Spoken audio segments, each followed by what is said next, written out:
नमस्कार दोस्तों, आप सभी का स्वागत है आरपी ऑनलाइन क्लासेज के यूट्यूब प्लेटफॉर्म पर। आज हम आपके लिए लेकर आए हैं सीईटी कॉमन एलिजिबिलिटी टेस्ट समान पात्रता परीक्षा की संपूर्ण जानकारी।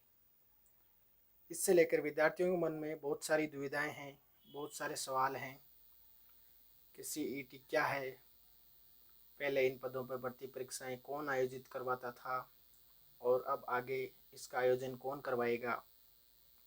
वर्तमान में चल रही भर्तियों पर सीईटी से कोई असर होगा या सीईटी का आयोजन क्यों करवाना पड़ रहा है, विद्यार्थियों को क्या क्या लाभ है इससे, इसके लिए शैक्षणिक योग्यता क्या होगी, परीक्षा का पैटर्न क्या रहेगा, परीक्षा के माध्यम से पद विशेष के लिए चयन कैसे होगा, इसके लिए कितने अवसर मिलेंगे विद्यार्थियों को, सीईटी में किस स्तर की वे कौन सी भर्तियों के लिए योग्य होंगे। इन सभी के बारे में हम आगे डिटेल में चर्चा करेंगे। दोस्तों, जिन्होंने हमारे चैनल को सब्सक्राइब नहीं किया है वो आज ही हमारे आरपी ऑनलाइन क्लासेज को सब्सक्राइब करें, हमारे वीडियोज़ को लाइक करें और अपने दोस्तों के साथ शेयर ज़रूर करें ताकि भविष्य में आने वाली सभी प्रकार की जानकारियों से कोई वंचित ना रह पाए। चलिए दोस्तों, बात करते हैं सीईटी क्या है। राज्य सरकार अब सभी अधीनस्थ व मंत्रालयिक सेवाओं के गैर तकनीकी नॉन टेक्निकल पदों पर भर्ती के लिए एक समान परीक्षा कॉमन एलिजिबिलिटी टेस्ट का आयोजन करवाएगी। सीईटी की वैधता 3 वर्ष रहेगी। सीईटी के माध्यम से वन टाइम रजिस्ट्रेशन की ऐसी व्यवस्था विकसित की जाएगी जिससे अभ्यर्थियों को एक यूनिक पहचान संख्या उपलब्ध कराई जाएगी जो कि इस सीईटी के आधार पर किसी पद विशेष भर्ती के लिए उपयोग में ली जा सकेगी ताकि बार बार आवेदन ना करना पड़े। सीईटी से पूर्व इन पदों पर भर्ती परीक्षाएं कौन आयोजित करवाता था और आगे भविष्य में अब कौन आयोजन करेगा।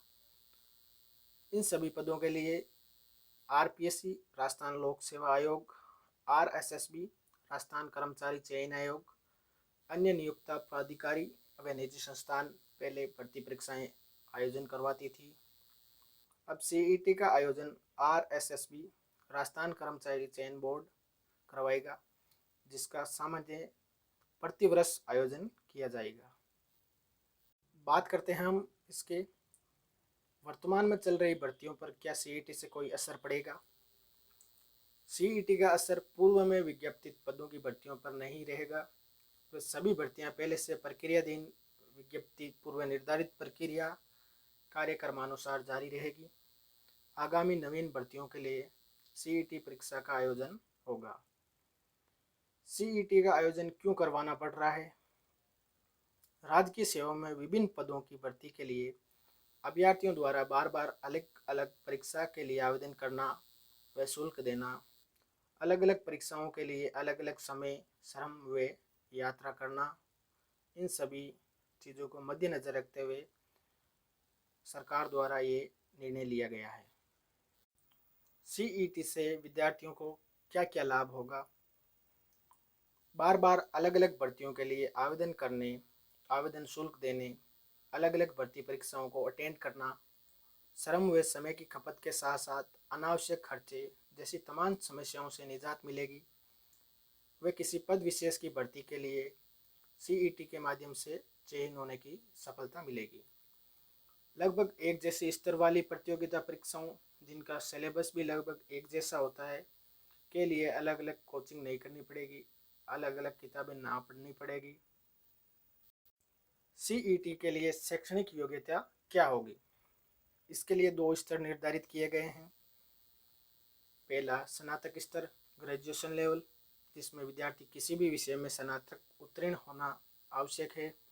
दूसरा 12th स्तर किसी भी विषय में 12th कक्षा उत्तीर्ण की हुई होनी चाहिए। अब बात करते हैं हम सीईटी परीक्षा का पैटर्न क्या रहेगा। सीईटी एक चरण परीक्षा सिंगल एग्जाम की रहेगी जिसमें एमसीक्यू टाइप ऑब्जेक्टिव पेपर होगा जिसका विस्तृत पाठ्यक्रम अलग से जारी किया जाएगा। इसके लिए संभावित पाठ्यक्रम गणित, रीजनिंग, राजस्थान जीके, सामान्य अध्ययन व कंप्यूटर ज्ञान का रहेगा। सीईटी परीक्षा के माध्यम से पद विशेष के लिए चयन कैसे होगा? सीईटी परीक्षा के अभ्यर्थियों के अंकों को सार्वजनिक किया जाएगा। वे सीईटी में प्राप्त अंकों के आधार पर किसी पद विशेष की भर्ती के लिए पदों की संख्या के अनुरूप मेरिट तैयार की जाएगी। सीईटी परीक्षा के अवसर कितने होंगे? सीईटी परीक्षा में बैठने के लिए अधिकतम अवसरों की संख्या की कोई बाध्यता नहीं है। आयु व पात्रता के आधार पर कोई भी अभ्यर्थी अपनी रैंकिंग अंक सुधार हेतु कितनी भी बार इस परीक्षा में बैठ सकता है। वह जिस अवसर में अधिकतम अंक अर्जित करेगा उस अवसर वाले को अंकों को पद विशेष की भर्ती के लिए पात्र माने जाएंगे। अब बात करते हैं हम इसके दोनों लेवल में पास किए हुए छात्र कौन सी भर्तियों में एलिजिबल रहेंगे।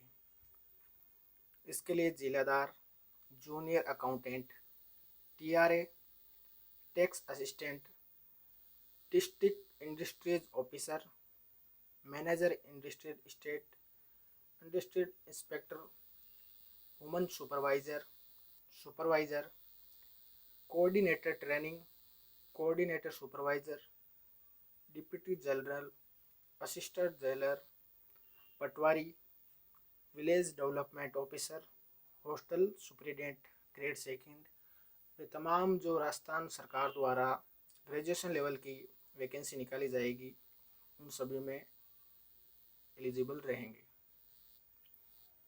सेकंड स्टैंडर्ड के लिए 12th लेवल के विद्यार्थी laboratory incharge, forester, hostel superintendent, clerk grade second, junior assistant clerk grade second, lower divisional clerk, जमादार ग्रेड सेकंड, वे साथ ही अलग 12th पास की जो भी वैकेंसी रहेगी उन सभी में एलिजिबल रहेंगे।